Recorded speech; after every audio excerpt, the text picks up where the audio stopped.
Hello everyone and welcome back to our channel and another tutorial. Today we're going to see how to completely disable Copilot in Windows 11.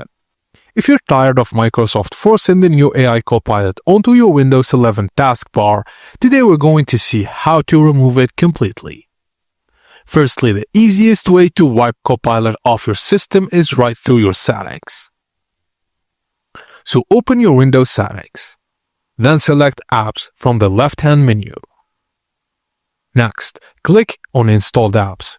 Then scroll down on that list or use the search bar until you find Copilot. Click the three dots icon right next to it and smash that uninstall button.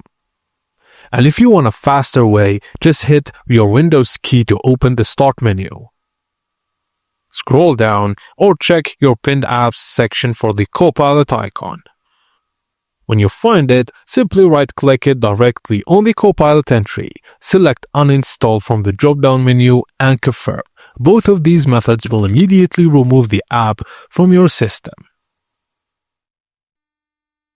But even after you completely uninstall it, Copilot might magically resurface on your taskbar after a future Windows update. If your PC updates and you see that icon come back, just repeat step 1 or step 2 to nuke it right back off your hard drive. And that's it guys, as simple as that. Thank you for watching and please don't forget to like and subscribe for more tips and tricks like this.